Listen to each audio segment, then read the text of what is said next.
What's up, everyone? In this video I interviewed Michael Edelstein. He is a psychologist and he has developed a theory of self-esteem, and he's the author of a book called The 3-Minute Therapy, and I'll provide a link to that and his website down in the description. I had previously recorded an intro with him live on Skype, but I decided to cut that out because I kind of botched it. I was reading on his website and I got confused in the middle of reading it, and it just didn't turn out very well. So instead, this is just his intro. He is a really great guy, and if you watch the video, you'll see that we basically argued the whole time. There was a lot of contention in this interview, but this was completely friendly. In fact, he had expressed to me prior to this interview that he wanted to be challenged on his ideas because that makes for a more interesting discussion.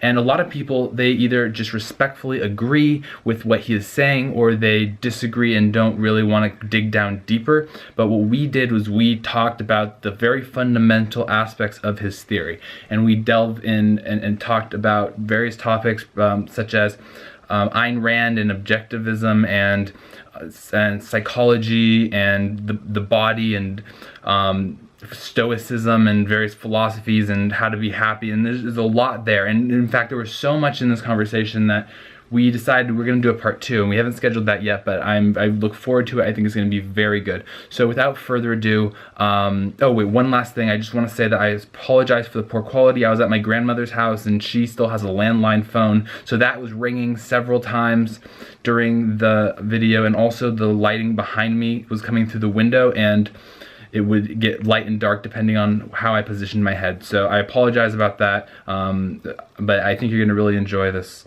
episode. Thanks. And also, if you like this video, please click the subscribe button and the bell notification down below so you can see all of the new uploads that I'm going to have. I'm going to have a lot more content. I know I've been saying that, but I have a lot of stuff coming in the pipes. As you can see, I'm uploading 2 videos today, and I'm going to upload a lot more. And I can't necessarily tell you exactly what the frequency is going to be, but that is exactly why you should subscribe, because there's some really good stuff coming in the future. And also like it, comment. I love seeing your comments. I love getting your messages. I love seeing that you like the video, and share it. Share it with your friends. Post it on Facebook in libertarian groups. Post it on Twitter. Tweet at people. Share it. Do all of your things that you do to spread the word, because the more traction I get with these videos, the more I'll do them and the better, higher quality they'll be, and that is better for everyone. Thanks.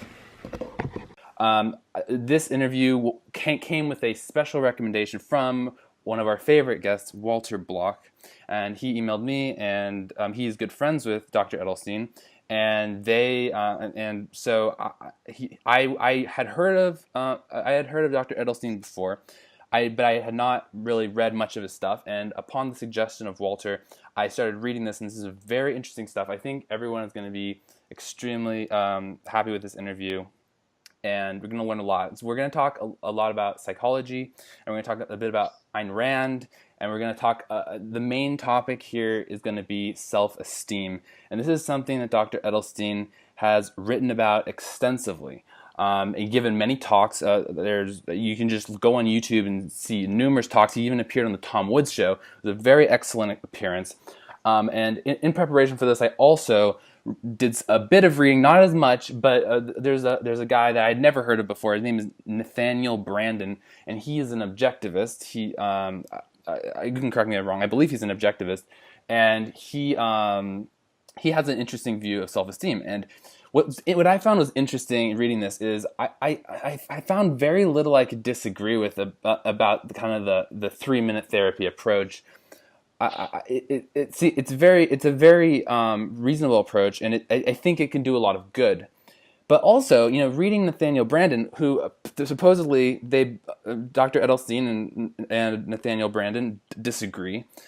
But both approaches they both have some truth to them, and I think that there's some I think they could both work. And one analogy I like to bring is diets. You follow a diet, and pretty much any diet can make you lose weight.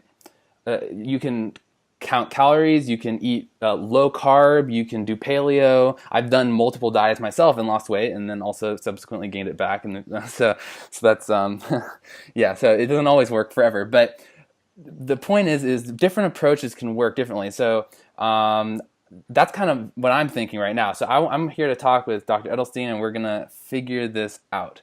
So so first let's talk about self-esteem. So why don't we start off with the definition? What is self-esteem? Great. That's a great place to start. And if you hadn't started there, I would have. So let's define self-esteem. Mm-hmm. To esteem means to uh, value something. If you esteem something, you value it. And to self-esteem means to value oneself. And normally, to value oneself means think of yourself as a good person, worthwhile person, um, in various positive ways, maybe a winner, a successful person, those kinds of things. So it's evaluating your total self, thinking highly of your total self. Now, normally, people think highly of themselves based on their traits. So if I think, well, I'm a great psychologist and a great husband and father, then I would decide, well, I deserve high self-esteem and give myself high self-esteem. Now, just to understand how the emotions work in general, since feeling good about yourself is an emotion, you can think of the ABC concept. So A stands for an activating event. For example, I was fired. Okay, so that happened. I was fired. That's an event in my life. And then I have an emotion about that. Let's say I feel depressed. And that's C, undesirable emotional consequence. We can probably agree feeling depressed is undesirable. So A, the activating event, I was fired. C, I feel depressed.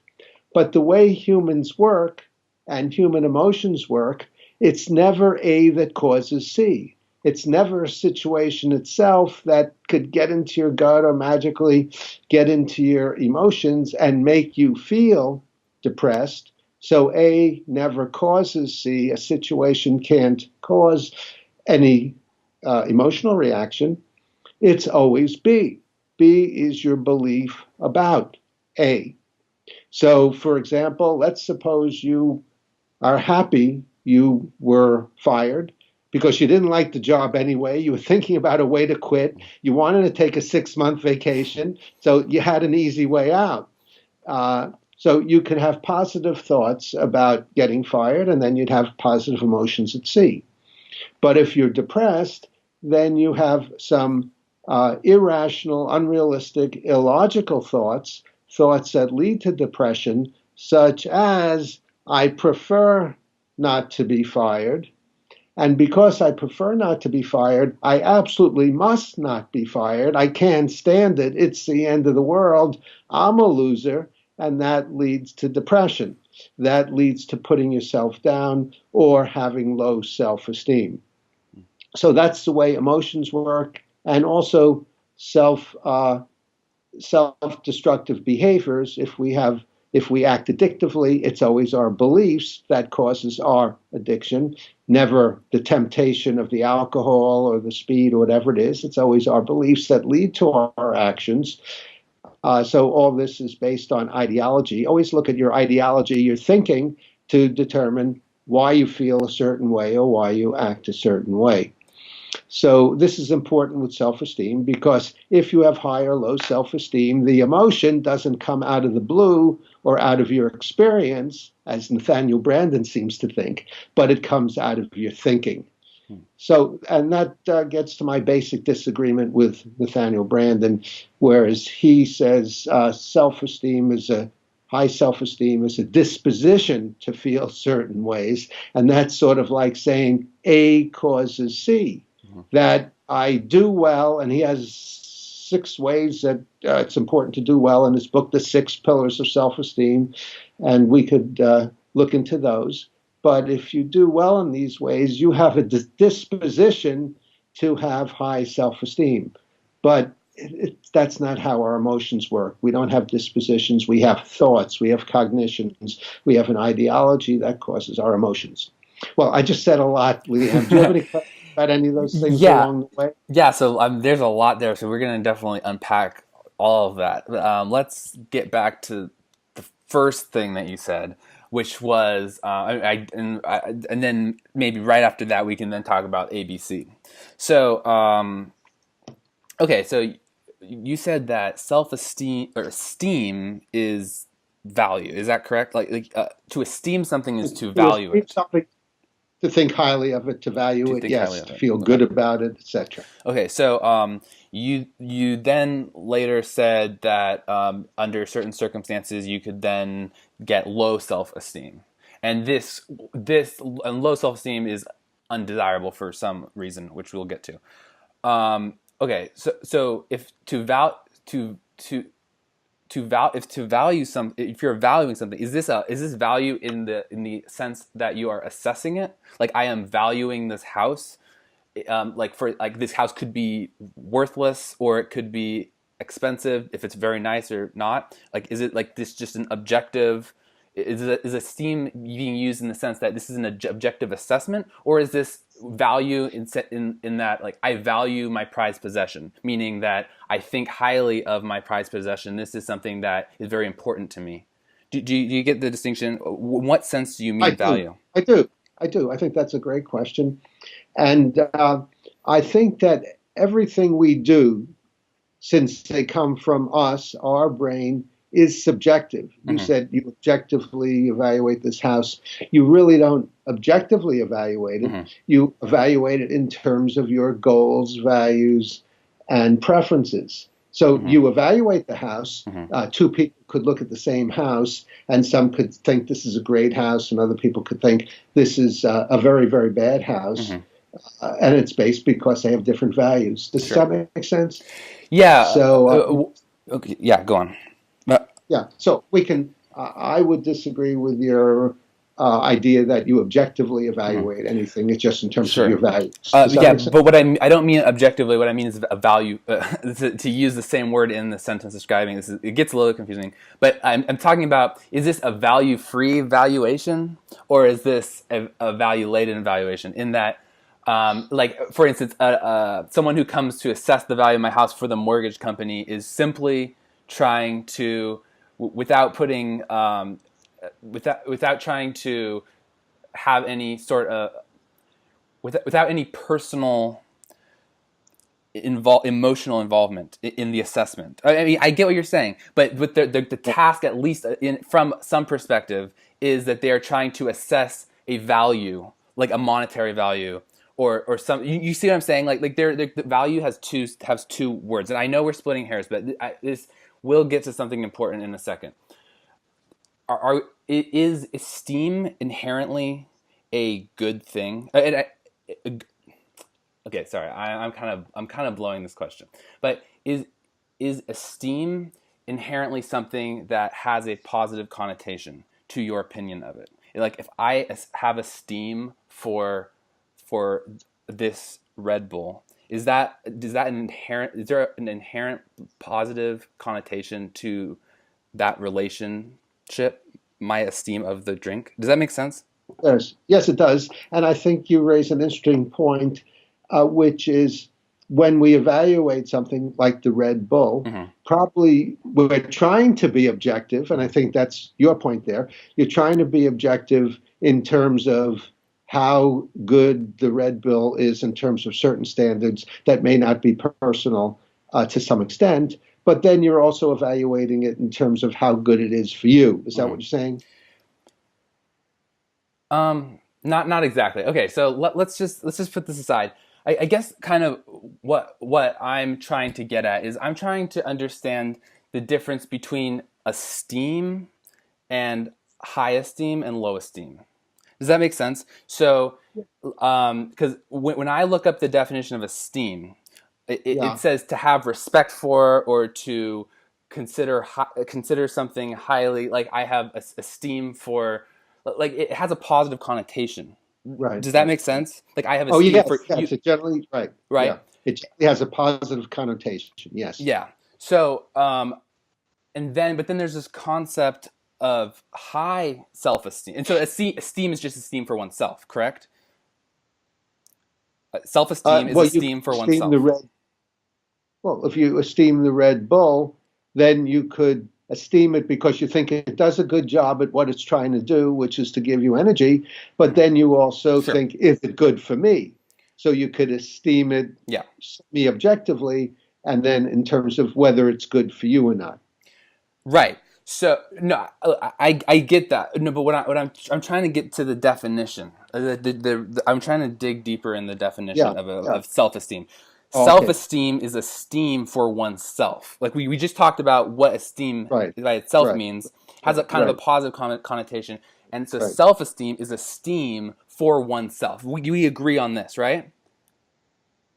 Yes, but if I can cut Okay, through, sure, because I sure. think I understand your question, Hmm. and I think you're trying to clarify a confusion in the definition, and Yes. that is normally, as you said, esteem is a good thing. To Hmm. esteem the Red Bull means you think well of the Red Bull for Yes. whatever reason. To esteem yourself means you think well of yourself for Hmm. whatever reason. But in psychology, it's a little confused because when we talk about self esteem in psychology and especially Hmm. psychopathology, we change the definition a little Mm. and we talk about self esteem just as the concept of evaluating yourself and rating yourself, and then to communicate the difference between rating yourself highly and rating yourself poorly, then we start talking about high self-esteem and low self-esteem. Mm. Although, as I think you're pointing out, the term high self-esteem is a little redundant in other areas. You would say, I esteem the Red Bull. And if you say, I have high esteem for the Red Bull, you're really saying the same thing, right? Mm. Yeah, okay. Yeah, well, yeah, that is kind of what I'm getting at. So what Yeah, you're saying is that esteem in the sense, in the psychological, like, medical sense, just like work in the physics sense, is an example right. that Walter Block likes to give, right? Yeah, That has a different meaning than work in the colloquial sense, and esteem also has a different colloquial meaning. However, when I think about from my naive, having only a little bit of knowledge of psychology, from that perspective, I could still kind of come up with an intuitive definition of self-esteem that I'm kind of just a naive, invented definition that still makes sense based on the colloquial meaning. Because if you think about it, so you have esteem for yourself. You could either like, and we can think of the word respect as a synonym for esteem, even though they're not perfectly interchangeable. But let's just use that as an example. Okay, I can respect this Red Bull, or I can highly respect this Red Bull, or I can kind of barely respect this Red Bull, right? And yeah, so having high self-esteem would mean that I have high amounts of respect for this Red Bull, and having low self-esteem right, would mean that I have low amounts of respect for this Red Bull, right? right, So right. then apply it to oneself. I could have high amounts of respect to myself, for myself, or low amounts of respect for myself, and then you can kind of see how there is a meaning that at least on an intuitive level makes sense for self-esteem, meaning that the more you respect, or I guess the better word is, the more accurate word is, more esteem you have for yourself, the higher your self-esteem is. And that also lines up with what the intuitive interpretation of what high self-esteem is, meaning that you regard yourself more highly.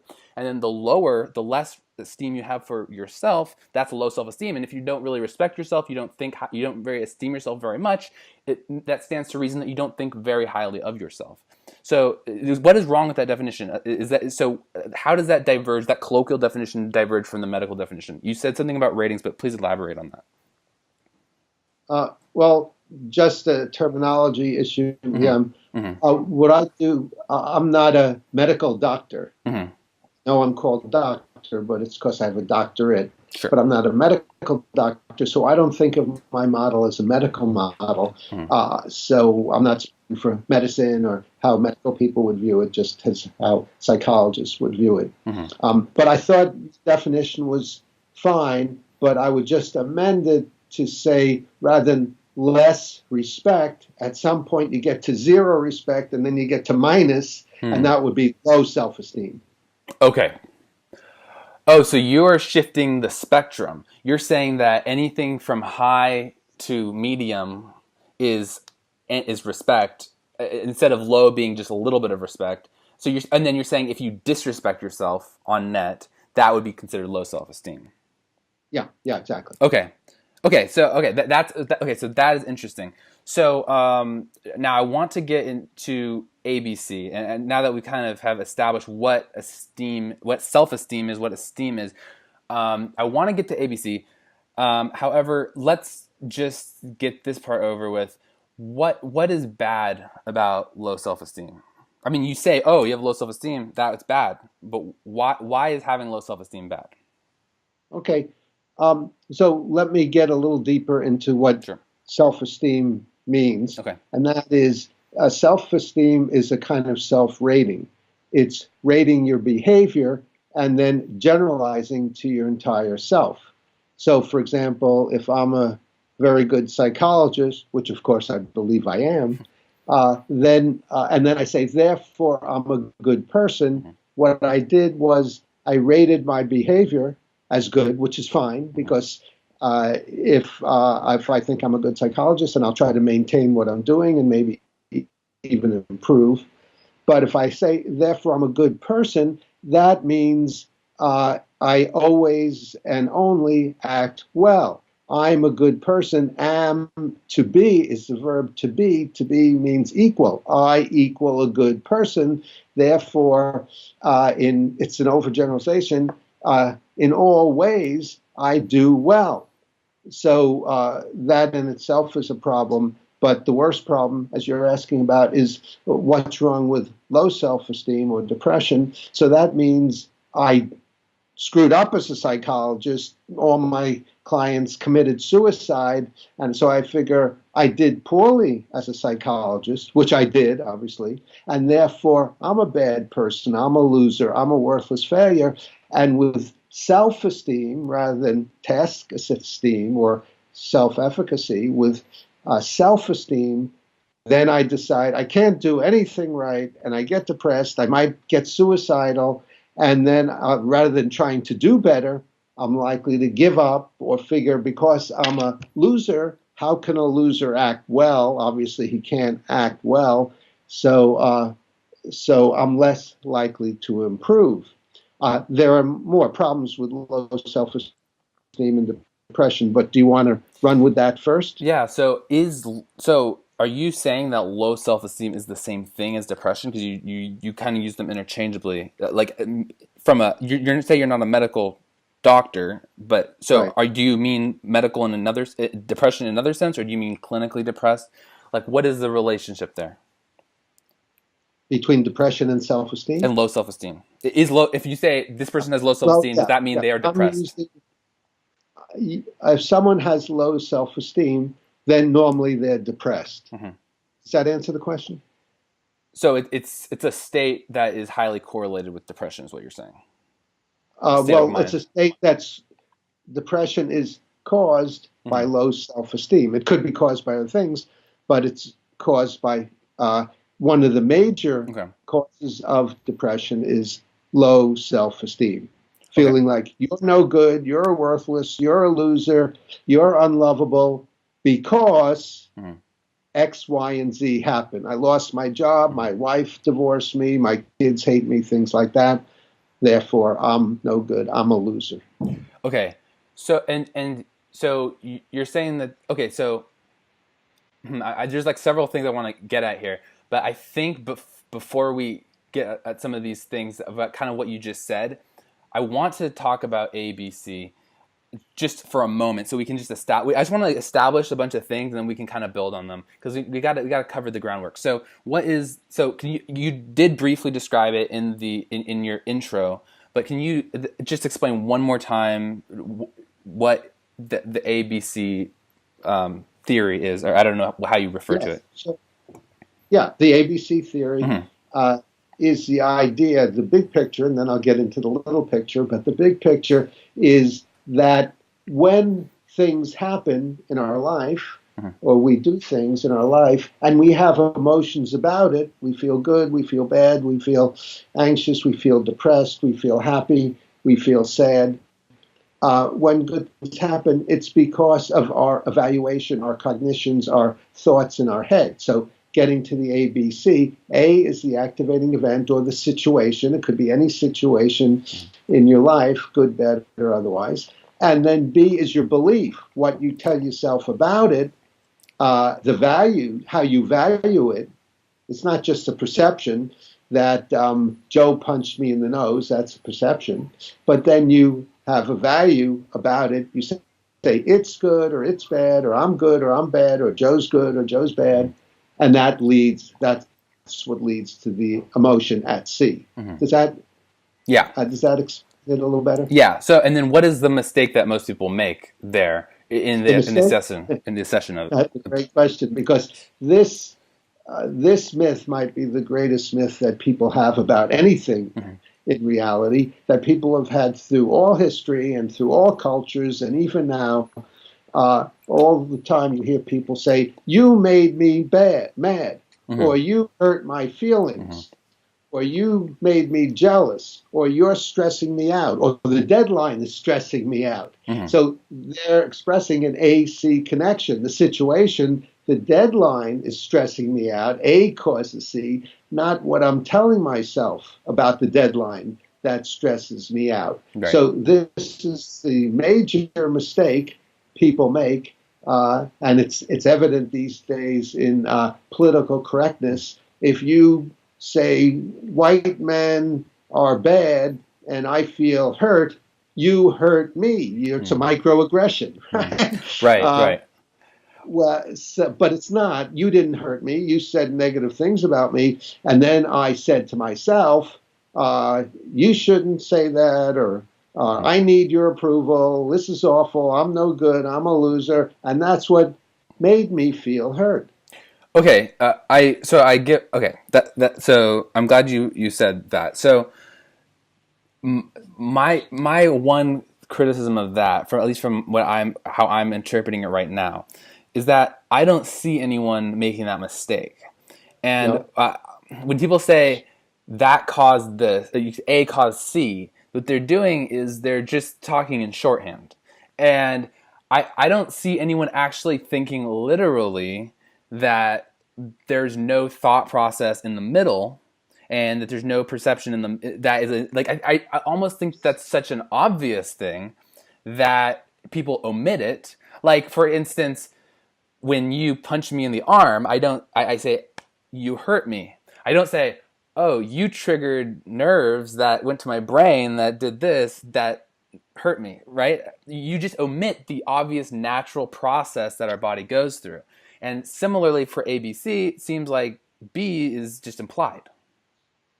Okay, very good point. And the answer is, I think the proof of what I'm saying is that when you say the deadline stressed me out, what's the normal solution for that? Is it to change my thinking because it's really my thinking that stressed me out, or is it try to extend the deadline, work faster, things like that? So normally the solution, I would say 99.9% of the time, unless someone's in my therapy, which, by the way, is called REBT, Rational Emotive Behavior Therapy, devised by Albert Ellis, a genius in the 20th century, the solution is always to change that, right? You cheated on me. You made me. So what's the solution? Stop cheating on me. It's not the solution. Right. The solution is not changing my thinking and what am I telling myself to feel jealous? So, Liam, doesn't that really prove that people are thinking in terms of A causes C rather than they're really implying B causes C? Well, I don't know. I don't think that necessarily proves that. And I apologize for the phone call. Sorry, but you did hear the ringing, did you? Or was that just? Or did I hear it and then you didn't hear it? The phone just rang. Sorry, but no. See, so I disagree. I don't disagree, but I'm on the fence here, because you see, I mean, you're right in that you're saying that, okay, so yeah, you cheated on me, and therefore you stop cheating. That's the solution. Okay, I agree. And that's the cause of the problem too. You're cheating, not my thinking. Correct. But what? Oh, that doesn't omit knowledge of the middle process, right? So I could completely agree with you. I could read 3-minute therapy, say this book is 100% correct. I go to therapy with you, I do all that, and then say my girlfriend cheats on me. then I could still be upset about that for a good reason. Well, I mean, we can get into if it's a good reason or not, but it's not. I don't see that as contradictory, and I don't see that like for being upset about something like that. Just because and you could say no, she ought to not cheat on me. You could still have that position. And I don't see the contradiction there of saying no, my girlfriend should not cheat on me, even though I know that it's my perception. Yeah, we agree. My girlfriend shouldn't cheat on me is what causes your jealousy, not your girlfriend cheating on me. So you just explain the ABC connection with cheating. A, my girlfriend cheated on me. B, she should not, absolutely must not cheat on me because that's what I prefer. And then I get jealous. Oh, so okay, okay. I get what you're saying. So you are approaching this from the perspective of dealing with kind of from a coping perspective. Like say that this already occurred. No, you're not.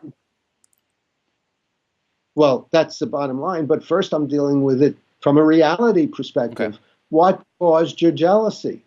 Forget about coping, one way or the other. What caused your jealousy? And as you said, the idea in your head, she shouldn't cheat on me. So it's not her cheating that caused my jealousy at C, but rather it's the B. My girlfriend must not cheat on me. She's a rat. So so you feel jealous, angry, resentful, things like that. Okay, so this is interesting. This is interesting ground that we're entering because what we're doing is we're mixing kind of two things, and it's probably my misunderstanding of the language here.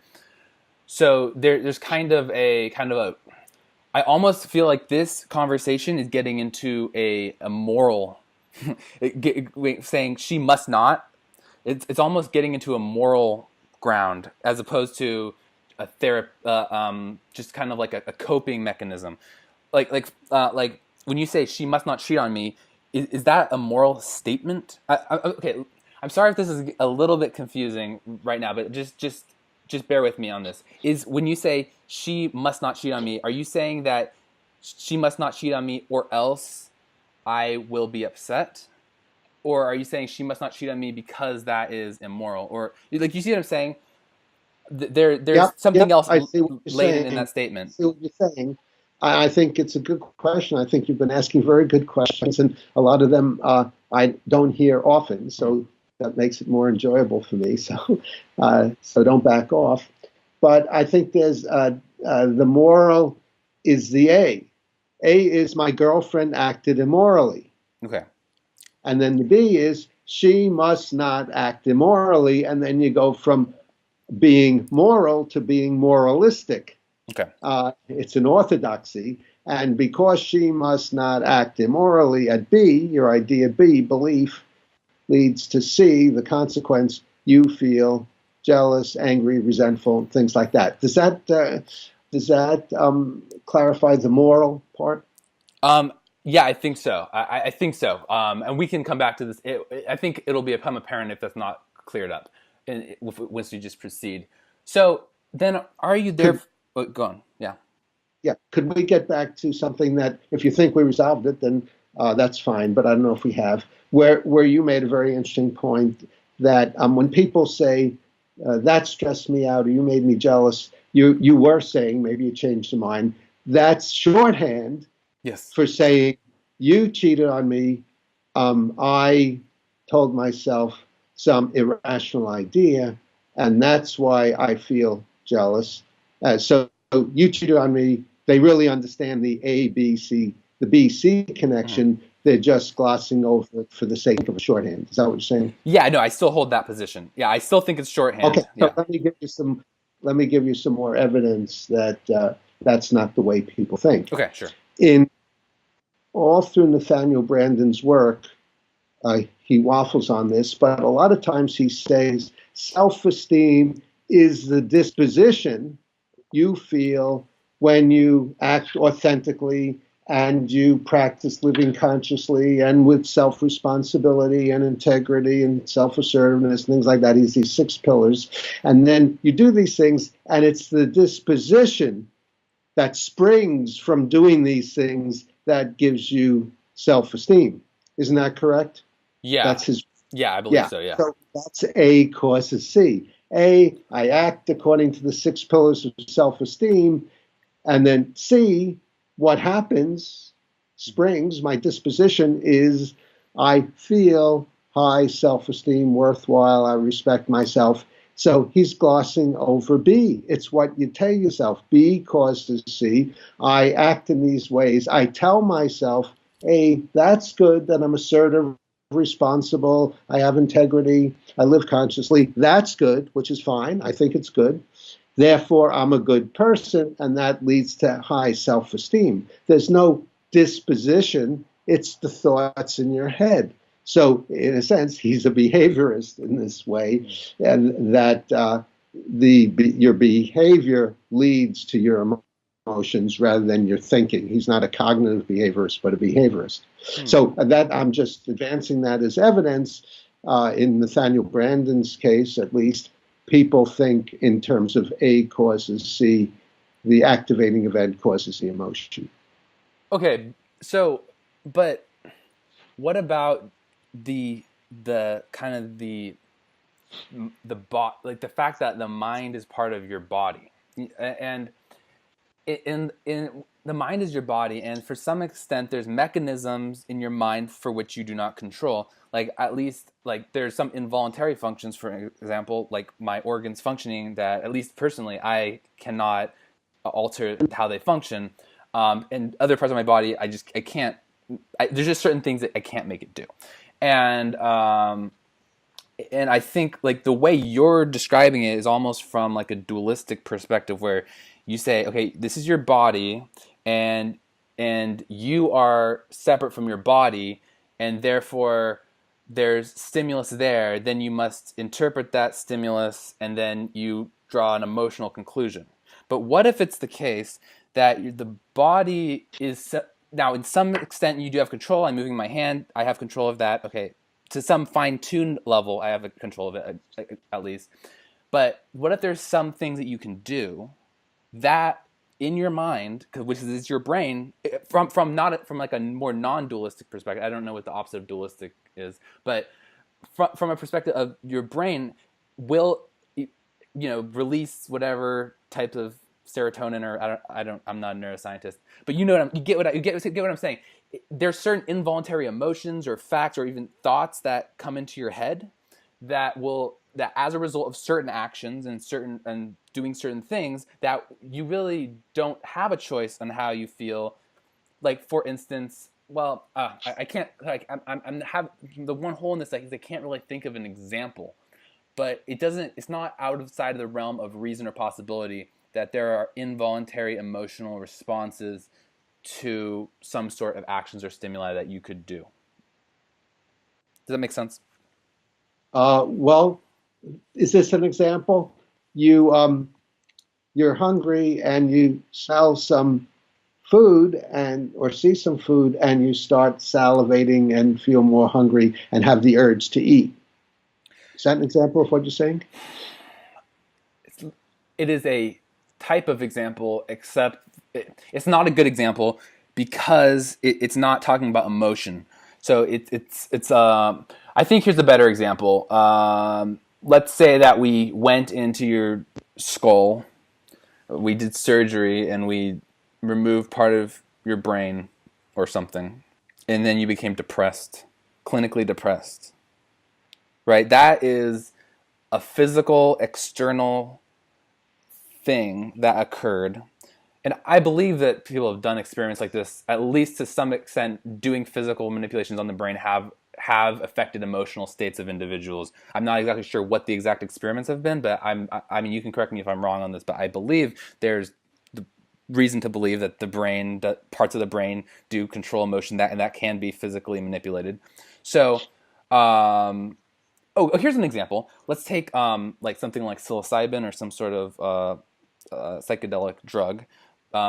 Studies have shown that people who take these drugs feel happy. Okay, that is not you're not thinking. You're not. It's not a result of a cognitive process. it is the result of the chemicals from passing through the blood-brain barrier and altering your mind state. So that is an example of an external stimuli that you have not processed. You've had no beliefs. You don't have to have any beliefs. If you take, I don't know, whatever these drugs are, MDMA or something, you're going to feel a certain emotion. And that is pretty well documented. Is that contradictory to your theory? I don't think so, because I think what you're expressing, Liam, and it's a good point, is we have certain influences on our emotions and our thinking. Another example, I think you would agree with, is depression tends to run in families, mm-hmm. which indicates that there's a genetic aspect to depression. Right. Would you agree? Yeah. So the way that works is somehow our genes, DNA, leads to certain changes in our brain, which leads us to feel depressed. Mm-hmm. Would that be a good example also? Yeah. That's a good example. Yeah. Okay. Now, but the thing is that when we feel depressed, it tends to be accompanied by a certain type of thinking. So it could be that the psilocybin comes first or the genetic influences come first, but then it's mediated and kept going, maintained by our thinking. And then if you change your thinking, even though you still have the same family and genetic background, then you can go from being largely depressed to largely undepressed. So it's still whatever sets it off, chemical, external chemical introduced to your body, or internal chemical, whatever sets it off, there's still the mediating cognition there. And then we can either maintain that cognition by telling ourselves over and over again that life is great, life is wonderful, or by changing that and changing our cognitions and telling ourselves life has its wonderful aspects, but it also has its bad aspects, or although I do poorly in some ways, I can still change, or in depression that has a strong genetic aspect, there's usually often secondary depression, where you get depressed about being depressed, and that also has a cognition. I must not be depressed. My life is ruined. I'm a emotional basket case because I'm depressed, and that keeps the depression going. So you can intervene at that level and change that level. But I think we agree that there are other influences on our thinking and our emotions, but they're mediated through our cognition. We can change our cognition, our cognizing about that. Right. Okay. So I think we're on the same page with that, because so basically, from what I'm gathering from your response, is that you're saying that yes, there are external things that can directly affect your cognition. However, that's just kind of a non-issue, because those are whatever those are limited to they're just limited to their effect, and overall your actual the way you're thinking has more of an influence on these factors rather than whatever these external things are, like psilocybin or genetics or something like that. Yeah. Okay, so and then I'm not. I mean, so I may be convinced that Nathaniel Branden has is kind of making an error in A and C, at least in the quote that you gave of him. I'm not sure that the average person or that the typical psychologist is going to be making that same error. I'm not necessarily convinced. However, I want to talk about your. I think we're going to get back to that, but I want to talk about your alternative to this just really quick, because I think some of your things in your alternative can tie back to this other stuff. So why don't you you say, okay, fine. So low self-esteem is bad. High self-esteem. We didn't even really talk about why high self-esteem is bad, but maybe we can talk about that later. But self-esteem has issues. Having self-esteem has issues. You have an alternative system. What is it? Yeah, good question. And if you agree that high and low self-esteem comes from self-rating, rating your total self based on the rating of your behaviors, and that the rating of your behaviors makes a lot of sense, because if you're doing well, it's good to know you're doing well, then you try to maintain it or improve. If you're doing poorly in a certain way, then it's good to know that, then you could try to improve. So rating your behaviors is very good. And also, if you rate your behaviors as doing well, then you feel good about it. One claim about this approach is, well, if you don't rate yourself as a good person, then you're going to go to bed at the end of the day and not feel good about the day. But you can go to bed and feel good about what you did. You feel good about it, which leads to good feelings, but you don't need self-esteem. And then self-esteem is then you overgeneralize from the rating of your behavior to the rating of yourself. So, and assuming that's bad, and we can get into all reasons why it is bad and self-defeating and illogical and unempirical and unpragmatic, we can get into all those reasons. But then the solution is give up self-rating. Refuse to rate your total self. Don't judge yourself, but judge your behaviors. And that's what people miss, that we're not giving up all rating, all evaluation, all judgment, just judgment about your total self, just that generalization. And that's what we're throwing out the window, but we're not throwing the baby with the bathwater out the window. We're keeping the baby just a rating, which leads to emotions. So if you give up self-rating, if you give up high or low self-esteem, what do you have? You have unconditional self-acceptance. Accepting yourself as the imperfect person you are, who sometimes does well, sometimes does poorly, sometimes people love you, sometimes people hate you. Most people don't really care very much about you one way or the other.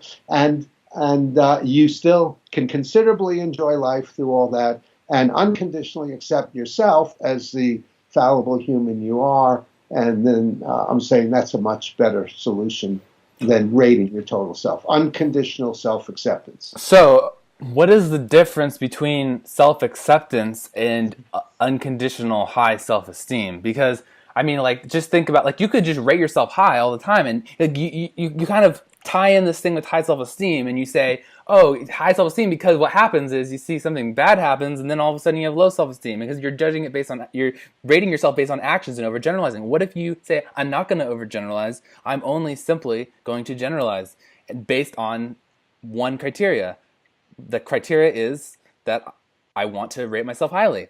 And, like, for instance, there's all these Bernie Sanders videos on YouTube or whatever, and I think a lot of people, they just go and they just say, oh, Bernie Sanders, like, they don't even watch the video, they just like it, and you know, or anything that says negative about Bernie Sanders, they don't watch it, they just click the unlike button. So they just already had a decision. They're just going to go and rate the video without judging it based on the content. So why can't you take that same principle and apply it to yourself and say, I'm just going to rate myself high self-esteem no matter what, not depending on any actions? I mean, that seems similar to what you're doing. I mean, it seems similar to just accepting yourself, like what you're saying, just accept yourself no matter what, except it seems like even a better version, because not only are you just accepting, you're accepting and you're like, also, I have much esteem for myself no matter what. Is that an impossible thing to do, or what's wrong with that approach? I like that question. It's not impossible. Criminals often have high self-esteem, and they figure, I'm better than you, and I'm entitled to what you have, so I deserve it. So let me take it. So that's one problem with it. Also, you pointed your finger on another problem with it in the Bernie Sanders analogy, and that is, you don't even listen to Bernie Sanders. You just like him because he's Bernie Sanders, or you dislike him because he's Bernie Sanders. So if you have high self-esteem, then why evaluate how you do? You're a good person. So what does it matter? If you act poorly, you get fired, your wife divorces you. Hey, I'm still a good person. So it leads to not really looking at what's going on and improving your life. But then what mechanism do you have? Then what mechanism do you have in your system for dealing with that situation? You could say, oh well, we assess the individual actions or something along those lines, but you could still assess individual actions and just say overall I still have high self-esteem. But yeah, they like follow your system exactly. Every mechanism that you have laid out for dealing with different issues, do that exactly, except also say, and I feel like I am a great person, and I am the best, or whatever kind of, I don't know how you necessarily would have high self-esteem, but you get what I'm saying, right?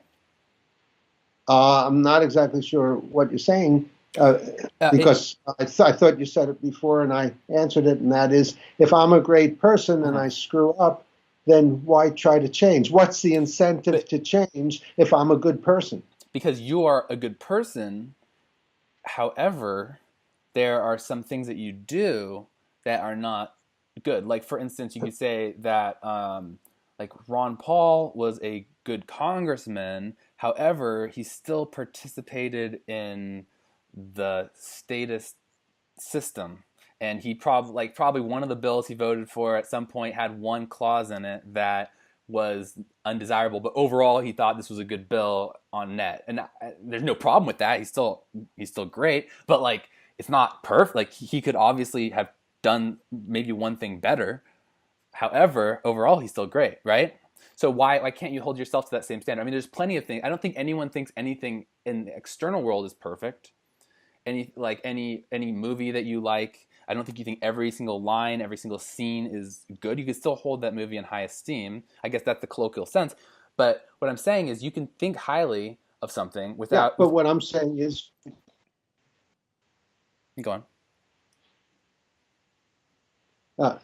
That's true. You can still hold the movie in high esteem, and even though there are things you don't like about the movie, you can say that's a great movie and recommend it to others. Is that what you're saying? Yeah, you can still hold yourself. Yeah, go on. Yeah, go. But the problem with that, this is no particular problem with the movie, unless you're a movie maker. Mm-hmm. Yeah. But the problem with applying that to yourself is, then again, you're not looking at the negatives, and it's an overgeneralization. Even with the movie, it's an overgeneralization. It would be more accurate to say, I really like the movie overall, but there are things in it I didn't like. I wish that there wasn't so much violence or something like that. Right, yeah. So you could say, overall, in many ways, I do well. In other words, focusing on your behaviors, not your total self. But there are some things that I don't do so well, so I'll try to change that. But again, unless you have a different definition of self-esteem, which I suspect you might, based on what you said, Liam, self-esteem means esteeming your total self, right? Everything that's part of yourself, and one of the problems there is, in addition to feeling better than others and superior, and that's going to alienate people, then you're less likely to try to improve because you're a good person, which whitewashes all your crummy behaviors. Okay. So I see that this is coming down to some extent to a definition difference in self-esteem, but I'm going to challenge your definition of it really quickly, because it seems like you're holding this to too strict of a definition. Because so what you're saying is someone with high self-esteem must therefore. So do you admit that there is a person in existence that does have high self-esteem? Is that a possible state to be in? Well, yeah, these criminals that I told you about. Okay. And also people who are manic depressive, which these days is bipolar, and they're just in the manic phase. So they have high self-esteem. They think they're good people, and they're doing all kinds of things to change the world. And so that's another example. Let's look at the criminals for a sec. Because when you're talking about people with mental disorders, that then is kind of unrelatable to people. But criminals are regular people, assuming they don't have any psychological issues other than high self-esteem.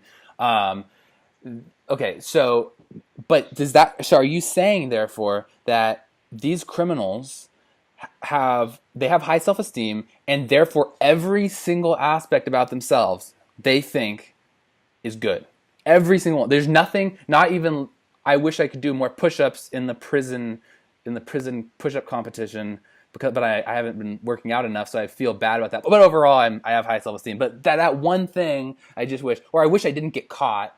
I mean, I deserve not to get caught. I'm still the best, but I wish I would have been better at planning, not getting caught, being a criminal, or something like that.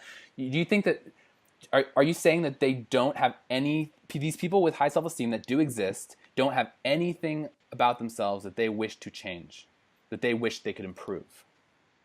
Well, I think that any emotion has intensity, and the more intense your feeling of self-esteem, and therefore your idea that you're a good person is, the less likely you are to evaluate anything you do. Your lack of a lot of push-ups, whatever it is, anything you do is something bad and something to change. But it's not all or none. The closer you get to zero self-esteem, the better, and the more realistic you'll tend to do. By the way, another situation where people do have high self-esteem is if you're a self-rater. When you do well, let's suppose you get a good job. You've been trying to get a job for 6 months and you get a good job. So maybe, and you're a self-rater, maybe for a couple of days you'll feel really good about yourself, and you won't be concerned at all about any of your smaller screw-ups. But then as a self-rater, since people tend to focus more on the negative in things and in themselves, then they're likely to go back to rating their total selves as bad, because what if the first day in the job they screw up and I get fired? Then I'll be a loser. Or what if my employer criticizes me or doesn't like me? Then I'm a loser. And that's another problem with high self-esteem, that usually people who have high self-esteem situationally don't maintain it for very long, and since they're self-raters, and they go back to the other side of the coin. Okay, no, okay, I think that's a really good answer. I think you pretty much have addressed my issue with it, actually. So okay, I think we're in agreement on this. So okay, then let me see how to. So there's some interesting things that you're saying, though, in conjunction with this. Like for instance, you mentioned that criminals have high self-esteem, and by the way, that's not all criminals. Not that's all. Some criminals. Sure, criminals tend to have high self-esteem, but why is being a criminal bad? And so let's just back up. I mean, obviously it's bad, but why? So if you're coming at this from, like, are you coming at this from a happiness perspective? Like I guess okay, yeah. Let's get this out of the way as well, because this is a question I wanted to ask you as well. I meant to ask this earlier. What is your objective here? Is this? Well, my overall. Yeah, go on. My overall objective, I'm a clinical psychologist. I try to help people with their emotional problems. So my overall objective is trying to help people with their emotional problems. And I believe that we have emotional problems when our thinking conflicts with reality in certain ways. Not in all ways, but in certain ways, especially when we think in terms of these absolutistic kind of terms: must, should, supposed to's, have to's, demand on ourselves, others, and situations. So my overall goal is to try to help people feel better and be more efficacious in their life by getting them to think more realistically. Okay, so this is from the perspective of a self-improvement perspective. You're coming at this with the goal of saying, if you adopt this system of thinking, you are going to have better emotional outcomes, basically, is kind of what you're saying. And behavioral outcomes, and your thinking will be closer, more in line with reality. Okay, so what if it's the case that criminals, and I don't necessarily even believe this, but I'm just going to throw this out there. What if it's the case that criminals are a subset of people with high self-esteem, and they're just the dumb ones, and normally high self-esteem is something that really, like, you can get away with doing all this stuff like crime. Like, there's a lot of people who get away with doing crimes, and they're so good at it we don't know about them, and or doing nefarious things, not necessarily that are criminal, And this actually leads them to be in a very good emotional state. And criminals are just the subset that were not good at implementing the actual activities of it, and they had high self-esteem, but they got caught doing something that they weren't allowed to do, and therefore this, I mean, it was basically what I'm trying to say is there's like a confounding variable here that when in reality, overall, high self-esteem is good. In the manics, I mean, they're also sad, they're happy, whatever. I mean, that's an example of some people. You can't really relate to that because they have some sort of imbalance. But what I'm saying is, like, just because there's a group that's correlated with a certain mind state doesn't mean that the mind state caused their supposed bad situation, unless you're going to put some sort of moral claim on here, like you ought not be a criminal, and thus this does nothing to prevent you from being immoral, and therefore it's not important. You see what I'm saying? Because like I don't think there's inherently anything wrong with being a criminal if you're not bringing morals into this. Like maybe being a criminal is a good way of becoming happy if you're not bringing morals into the situation. If you're a good criminal and you're not bringing morality into the situation, and sometimes people think of that as psychopaths, then from that perspective, there's nothing wrong with it. But normally, most people have a moral sense, and so since you and I have a moral sense, we normally would say there's something wrong with it if you knock someone over the head to get their money. But they may not. That's true. Yeah. Okay. Yeah. I kind of wanted to develop that further, but you actually convinced me of your point. So I wanted to throw that out there just simply because I had kind of thought of that situation and there was more to it. But I don't really want to go down that because we are approaching an hour, and I want to ask you a few more questions, especially now that you've answered what your goal here is. One thing that really strikes me about your method here, and now that we're kind of established that this is not a moral framework, this is not it's not ethical. This is from the perspective of how you can think in real terms and cope with your emotions and that kind of stuff. How does this compare to Stoicism? I've heard you have mentioned Epictetus in several of your speeches. Where do you divert? Because some of these concepts are very Stoic in a sense. I mean, except Stoics try and pursue tranquility. That's kind of, I guess, hard to define. At least for me, I'm not an expert in Stoicism. I don't know how familiar you are, although you're apparently somewhat familiar because you've mentioned Epictetus. What is the difference between what you do and what the Stoics teach? Well, that's a good question, and there's great overlap.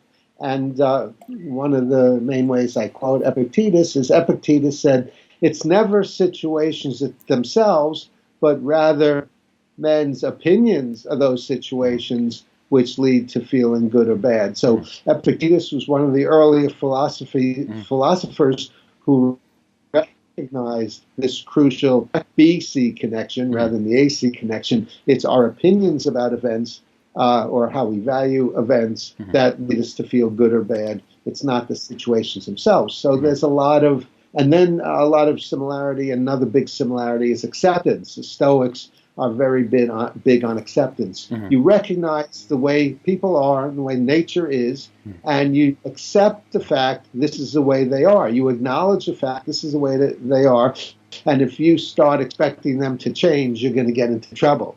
So the way to enjoy life is by accepting nature and going along with it, rather than eating yourself up inside about it or having demands or expectations about it.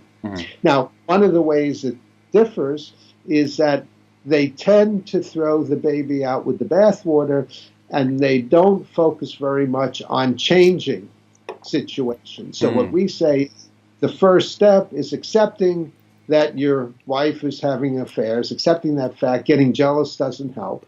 But then, since you don't like it, then you try to influence her to change. Let's go to therapy, or why do you do it? Can we improve our relationship, or whatever it is. Let's try to change. And I don't, in my reading of the Stoics and Epictetus, I don't see that they're big on trying to change others, but rather mainly changing on your own thinking, which is great, but also trying to change situation in others is a key aspect of rational emotive behavior therapy.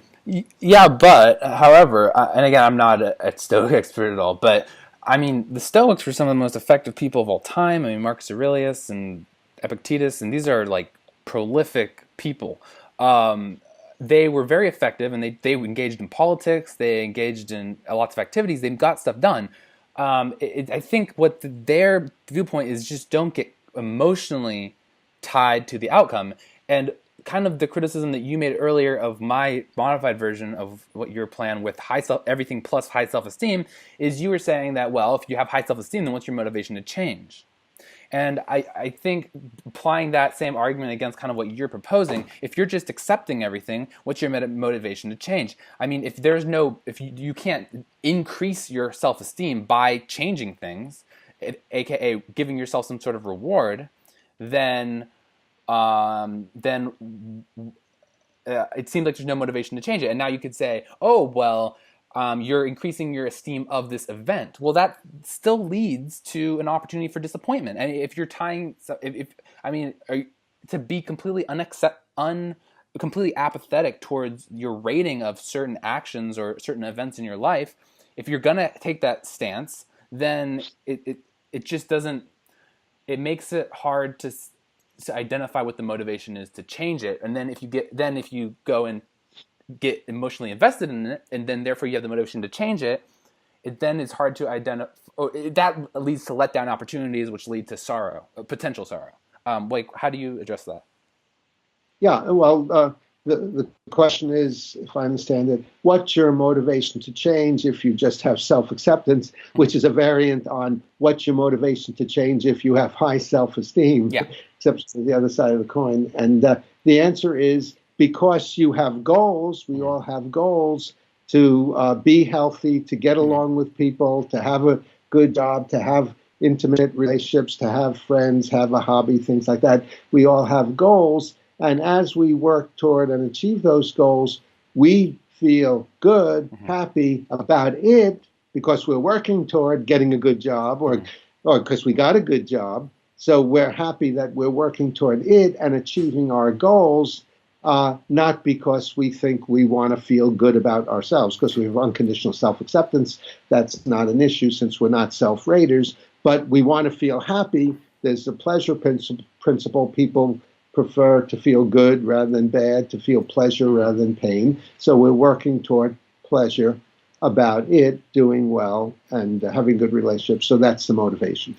Yeah, but by the way, this is becoming over an hour, so if you have to go, just let me know. But I do have a couple more questions if you don't mind staying on the line for a little bit.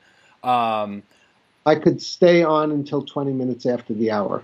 Okay, so by the way, just commenting on that, Liam, I think you're asking very good basic questions, but I think then there's a lot of building on that. Yeah. And if you want to if we run till 20 minutes after the hour, and if you want to do a part 2, I'd be happy to do that to get further into it. That sounds like a really good idea because I do have a lot more to say. So I'm just gonna I'll try and just take 5 more minutes. So okay, how do I do this? So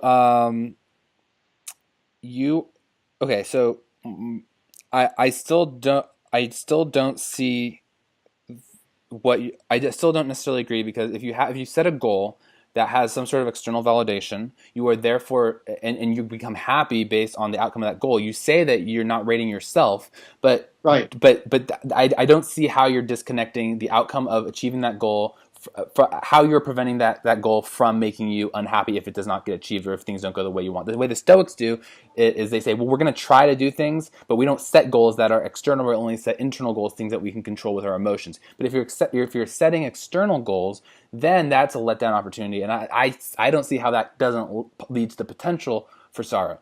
Now, maybe I think Good. that. I answer Okay, that? sure, go. Okay.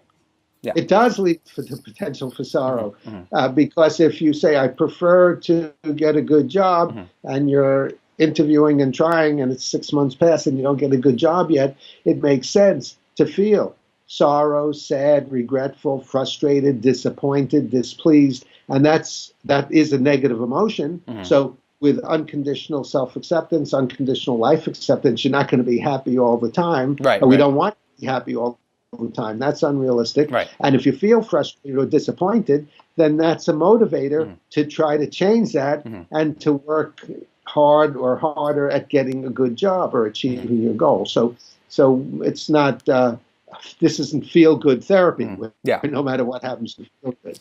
Okay. Does that answer that? Yeah, that answers. We'll get back to that in part 2, I guess. Okay. So just one other thing. Since you have laid out kind of what your objective is, which makes sense because you provide therapy services, you're a psychologist. It makes sense what your objective is. But could you at least acknowledge that other people with different objectives can very rationally come to a completely different viewpoint of self-esteem? You're trying to help people, but other people aren't necessarily trying to help people. For instance, one could say, like Hitler, for instance, could say that people ought to have self-esteem associated solely on the factor. I apologize for the phone. Solely on the factor that you have expressed loyalty to your nation, right? Now now if everyone bases their self-esteem on that would serve Hitler's purpose very well. Now, for their own personal happiness and self-benefit, yeah, that wouldn't be good for them, but for Hitler, it would be pretty great. So there could be people who are trying to construct society who have some sort of moral view of how the society ought to be, how people ought to behave. They, from their perspective, at the very least, you can see a reason why they would be in favor of self-esteem, and maybe it is the case that what is his name, Brandon, has a different objective than you, and your argument is based on simply a different objective. Maybe he is trying to impose some sort of objectivist libertarian worldview on people and say, if you act in this way, you are in line with objectivist values, and this is going to lead to a libertarian, objectivist, Randian outcome that he deems desirable. And he believes also that if you participate in this and then you're part of this world that has the same outcome, you're going to be happier because the world will be more prosperous or something along those lines. It could also lead to you being happy. So maybe from a different perspective, he has a good point that people ought to do that. But maybe from your perspective, just simply helping people, I don't know. It's your view serves your purpose, and his view serves his purpose. That's kind of my closing thoughts for this. You want to comment, and also while you're at that, you can plug any other things like your website again, tell people where to find you and stuff like that. Yeah, I think that's a very good point. And this is what I see nationalism consisting of, and that is if your leaders get you to identify with the country, we are the government, you are the nation, and the nation is you. So if the nation goes to war and bombs other people and we take over more territory and we expand, then the nation is good because we're accomplishing our goals as a nation, and therefore you're good because you over-identify with the nation, and then the self-esteem idea benefits the leaders, as you said. It helps their objective, but it doesn't help your objective as an individual, because if you're a self-rater, not only do you identify with your nation, when your nation does poorly, like the opposite candidate gets elected, then you're depressed and angry, and also you tend to be a self-rater in other areas of your life. When your baseball team wins, you're happy and you feel great and superior to the other team. And when you lose your job, you feel like you feel very bad, like you're a loser. So it tends to infiltrate other areas of your life, which isn't so good for you. Well, the leader may not mind, as long as you're a nationalist and you're marching off to the military and helping them. The leader won't mind, but personally and individually, it tends to be harmful. Okay. Yeah. Okay. Great. So thank you very much for coming on. I think this was a great episode. I look forward to having you back. Okay, very good. I enjoyed the questions very much. Okay, Thanks, great. Liam. Thank you.